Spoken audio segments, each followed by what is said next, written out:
Bu Dep, kalau punya kista, makanan apa yang harus dihindari dan diperbanyak apa saja ya?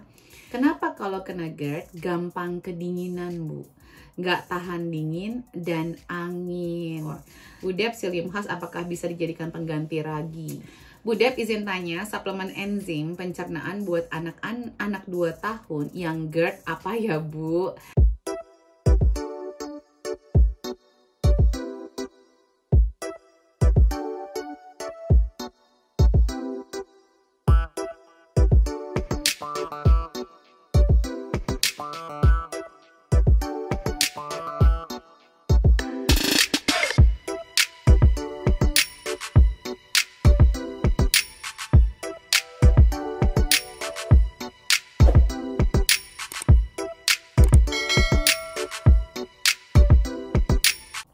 Hai, kembali lagi bersama saya Debbie Jo Marie, your favorite naturopathic practitioner. Kembali lagi dalam segmen Tanya Sehat Debbie. Saya akan membagikan jawaban dari pertanyaan-pertanyaan yang teman-teman sudah layangkan di Root of Life UK setiap akhir pekan.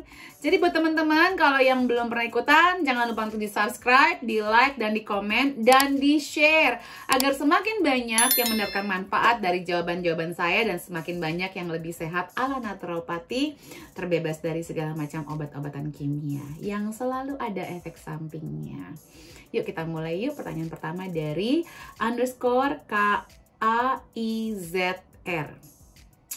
Bu Dep, izin tanya, suplemen enzim pencernaan buat anak 2 tahun yang GERD apa ya, Bu? Ada Enzymedica, ada Viridian, ada Dr. Mercola, ada Life Space juga ada, ya itu udah beberapa ya. Berikutnya dari Dina Elpinatarigan. Kenapa kalau kena GERD gampang kedinginan, Bu? Nggak tahan dingin dan angin. GERD itu bisa menyebabkan kekurangan nutrisi dalam tubuh kita karena pencernaannya tidak mampu mencerna dan menyerap nutrisi yang dibutuhkan untuk tubuh kita sehari-hari. Jadi pesan saya, sembuhkanlah GERD-nya, karena kita nggak perlu kok kena GERD, atau kita nggak perlu GERD-nya seumur hidup tuh, nggak perlu ya teman-teman ya. Bisa disembuhkan, bisa diputar balik, dan nggak perlu pakai obat-obatan kimia.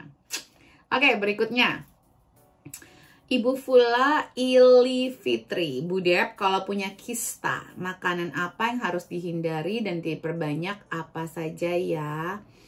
Kista itu kan adalah benjolan, penumbuhan benjolan atau massa ya di dalam sel tubuh kita. Nah, itu biasanya adalah bentuk dari menumpuknya racun dalam sel tubuh kita.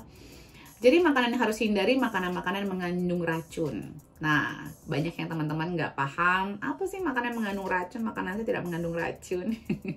Semua makanan yang mengandung minyak goreng, itu ada racunnya. Jadi minyak kalau dipanaskan berubah molekul nutrisi dari makanan tersebut, dan ada omega 6 yang tinggi yang jadinya omega 6 itu sehat, tapi kalau kebanyakan jadi racun.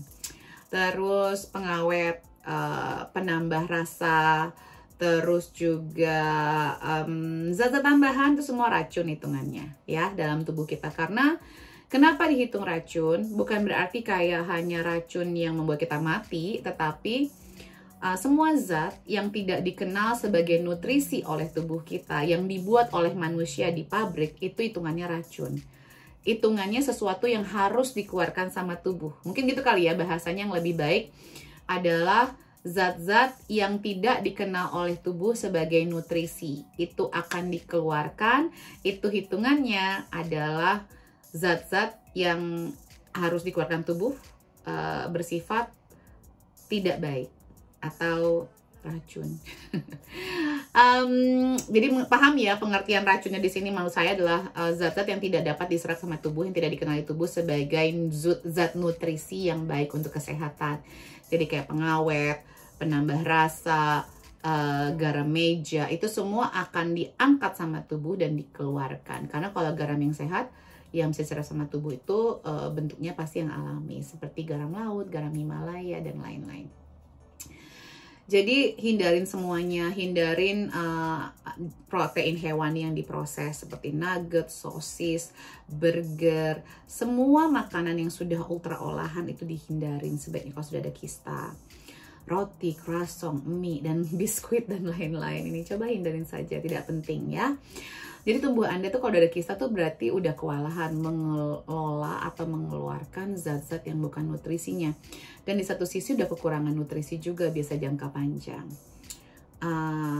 Air, mungkin kekurangan air. Karena air itulah yang bisa mentransportasikan zat-zat yang tidak baik ini untuk dikeluarkan sama tubuh, sementara juga bisa mentransportasikan zat-zat nutrisi yang dibutuhkan sama tubuh. Terus gerak harus tingkatkan, olahraga harus tingkatkan, biar kenapa ada kista pada awalnya berarti sudah ada yang tersumbat-sumbat, salurannya nggak lancar, karena tubuh kita tuh pinter loh mengeluarkan apapun yang mau dikeluarkan. Berikutnya adalah semua protein hewani yang tidak organik. Karena semua daging yang tidak organik ini atau makanan tidak organik ini, mereka punya zat-zat tambahan kayak pestisida, herbisida, yang pada akhirnya harus dikeluarkan tubuh. Kalau nggak bisa dikeluarkan, itu akan menumpuk menjadi suatu benjolan seperti kista tersebut. Nah,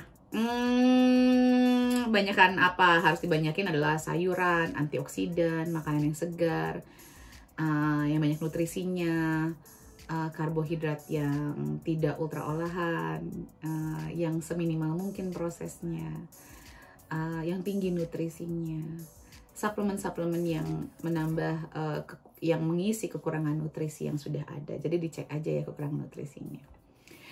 Berikutnya dari Party_Marvin and Budep, kalau masukin probiotik ke Miss V, apakah dengan kulitnya atau dibuka dulu? Ya dibuka dulu dong sayang. Dibuka terus ditaburin deh powdernya. Terima kasih. Berikutnya dari Nola Yulianti. Budep Psyllium Husk, Nola Yulianti _ Budep Psyllium Husk apakah bisa dijadikan pengganti ragi? Setahu saya sih enggak ya. Psyllium Husk itu tidak berbentuk seperti ragi ya, tapi dia berbentuk serat, ekstra serat. Jadi kalau bagi teman-teman yang membuat rotinya dari tepung terigu atau tepung-tepung yang sudah direfinasi, menambahkan Psyllium Husk tuh menambah seratnya ya. Karena kan sebenarnya serat itu ada di kayak gandum, beras, semua tepung-tepung ini kalau udah dibikin putih itu dihilangkan semua seratnya.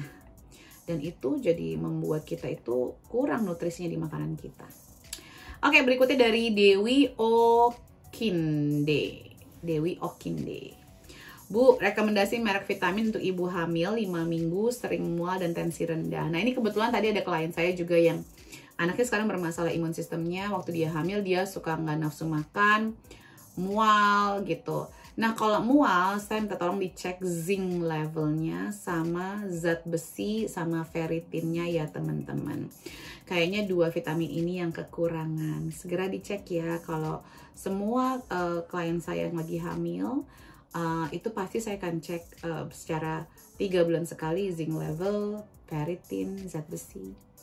Berikutnya dari Ibu Uli _IK77. Budep, NaC boleh diminum dengan vitamin C? Makasih, boleh. Ibu Nadine Talib _Budep, aku kadang BAB-nya lancar, kadang tidak. Kenapa ya? Kurang minum air putih, kurang serat, kurang magnesium, stres, kurang olahraga. Banyak sih sebenarnya penyebabnya ya. Itu satu modul sendiri sih, ada kelasnya sendiri tentang konstipasi. Alergi tambah jadi kalau pup nggak lancar. Ya iya, kan pup itu ngebuang racun. Sementara alergi itu adalah cara tubuh ngeluarin racun yang numpuk dalam tubuh karena nggak dikeluarin lewat pup. Jadi wajib, pup tiap hari itu wajib hukumnya kalau menurut naturopati.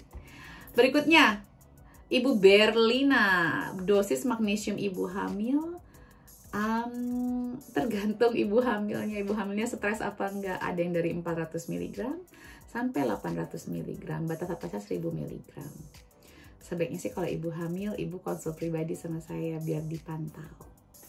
Berikutnya, Zulfa Vinaya, suntik putih atau vitamin C menyebabkan autoimun dan gangguan ginjal.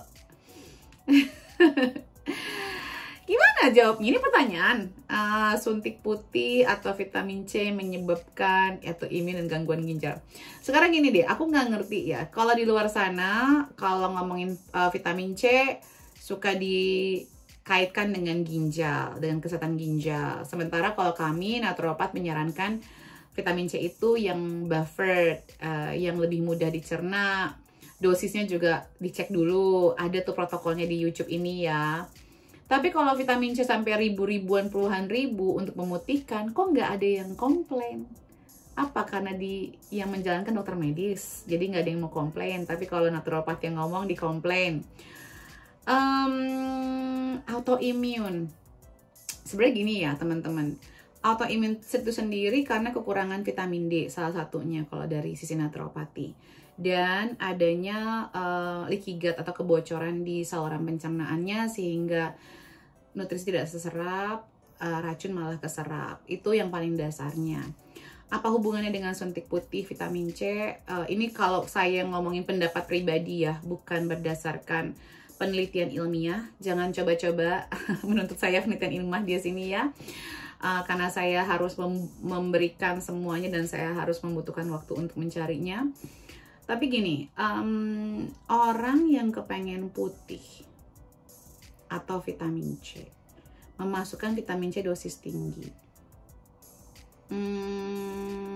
Tapi lewat, ini vitaminnya kita nggak tahu ya, ini bukan vitamin yang dari makanan atau food grade. Jadi kita masukin dosis tinggi, tapi mungkin dari vitamin yang fortifikasinya jenisnya sintetis. Tubuh kita itu dimasukin apapun, bahkan makanan sehat pun, akan pasti dipilah-pilah, dicerna. Makanya disebut dengan pencernaan, dipilah-pilah, yang diserap yang bagusnya, yang nggak diserap, yang nggak bagusnya dikeluarkan sama tubuh. Itu namanya proses detoksifikasi. Sementara kalau ini sintetis dalam jumlah banyak, imun sistem tubuhnya itu secara otomatis harus berhasil mengeluarkan sisanya atau zat-zat tambahannya yang saya nggak tahu ya.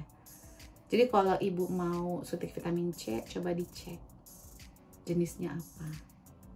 Karena ya kalau jenisnya sintetis bisa memicu ini. Sama kayak ibu masukin produk sintetis yang jumlahnya banyak. Semoga menjawab. Dan apapun, ginjal sama liver itu adalah 3 organ yang bertugas untuk mengeluarkan apapun yang nggak baik dalam tubuh kita. Jadi kayak vitamin atau obat sintetis, obat-obatan kimia, makanan-makanan yang ada zat-zat tambahannya, itu semua dikelola atau didetoksifikasi, difilter, disaring oleh ginjal dan liver kita. Jadi ya kalau temannya ke ginjal atau ke liver ya nggak heran. Masuk akal kan teman-teman? Semoga jelas ya penjelasan saya kali ini. Terima kasih untuk yang semua sudah bertanya. Semoga terjawab. Bagi teman-teman yang belum pernah dapat kesempatan, stay tune di Root of Life UK IG setiap hari Sabtu dan Minggu. Nanti saya jawabnya di sini. Dan jangan lupa untuk di-share, subscribe, love you. Dukung terus akun kanal YouTube ini. Semoga kita semakin maju. Dan ingat ada hadiah panci salad master satu set ya. See you, take care, bye.